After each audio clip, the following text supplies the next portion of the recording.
Your dog's tail starts going and you think one thing, happy. But a wag isn't a happiness meter, and it's hiding a message most people never read.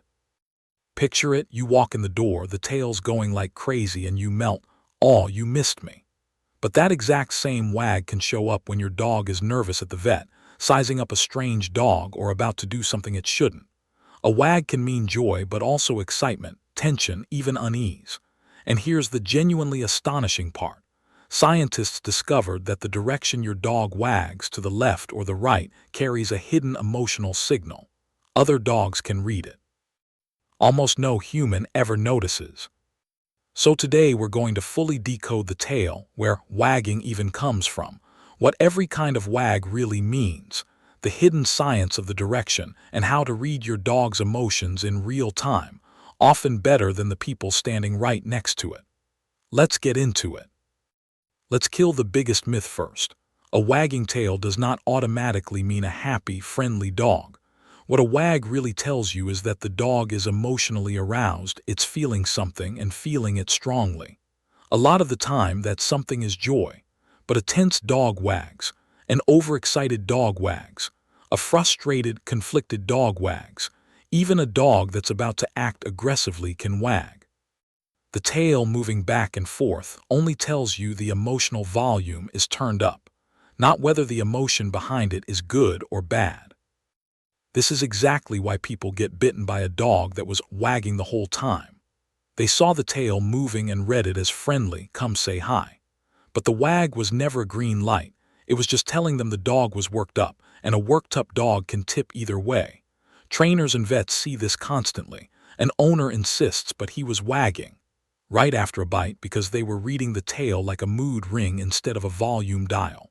So from now on, don't treat the wag as the answer.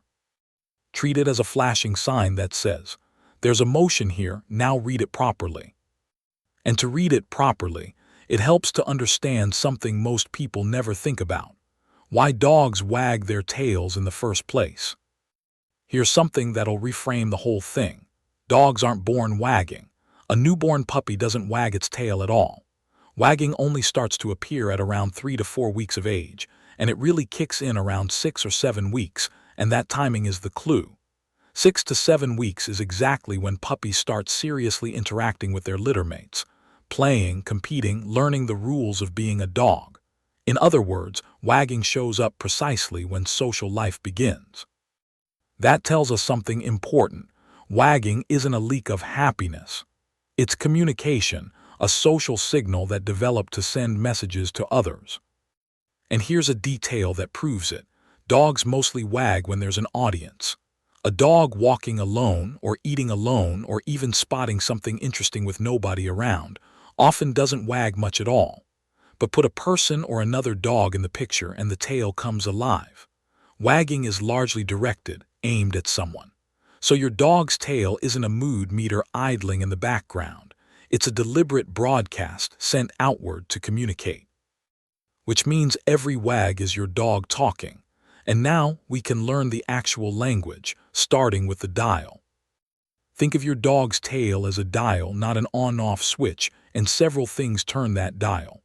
The first and the biggest is height.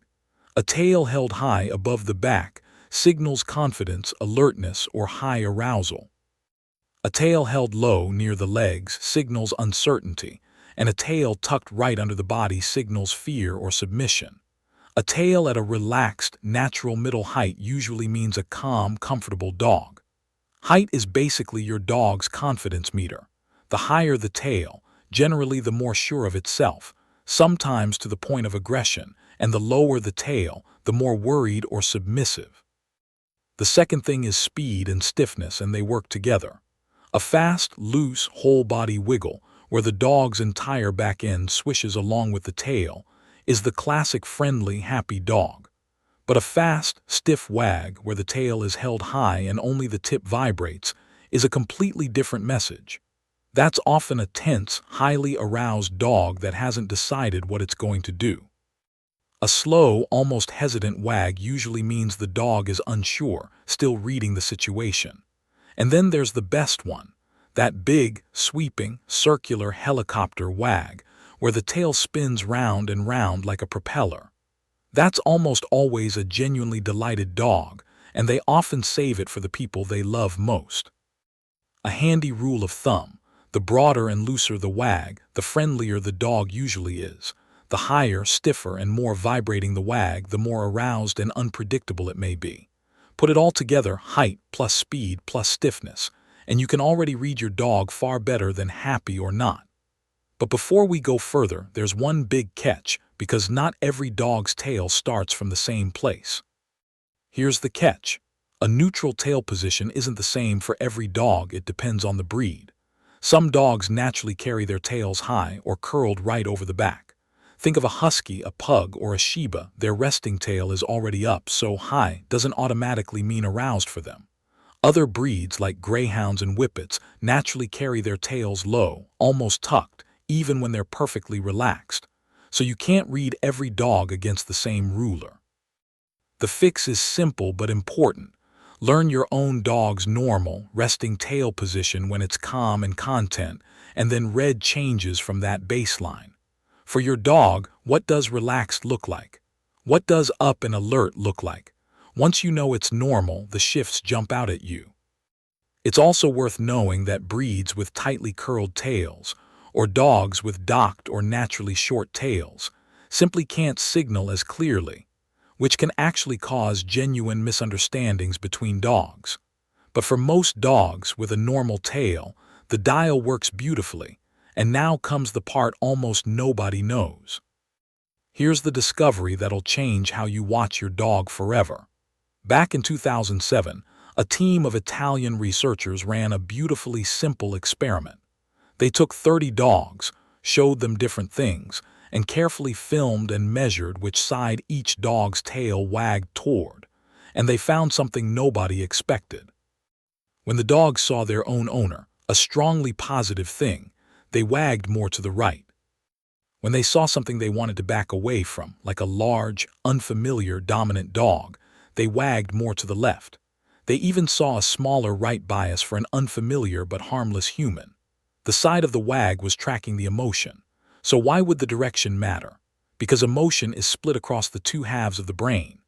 Broadly, the left side of the brain drives positive approach, feelings, the urge to move towards something good, and the left brain controls the right side of the body. So positive feelings push the wag to the right. The right side of the brain handles wary, withdrawal feelings, and it controls the left side of the body, so unease pushes the wag to the left.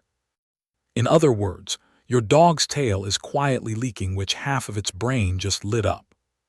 A wag to its right, something good. A wag to its left, something it's unsure about. One honest caveat: this shows up most clearly in social, emotional moments, and not every later study finds it in every situation, so treat it as a real and fascinating effect, not an ironclad rule you can stopwatch at the dog park. But it gets even better because your dog isn't the only one reading it. If the direction of a wag is a genuine signal, there's an obvious next question. Can other dogs actually read it? The same research team set out to test exactly that in 2013. This time, they showed dogs videos of another dog wagging, sometimes biased to the left, sometimes to the right, and measured how the watching dogs reacted, including their heart rates and their behavior. The results were striking. When the dogs watched left-biased wagging, the negative direction, their heart rates climbed, and they started showing signs of anxiety and stress. When they watched right-biased wagging, the positive direction, they stayed calm and relaxed. The watching dogs were responding to nothing but the direction of the wag. Think about what that means. Dogs aren't just accidentally leaking their emotions through which way they wag. Other dogs are actively picking up on it and adjusting how they feel. It's a real, working channel of communication, happening constantly, right under our noses, in a direction we never even thought to look.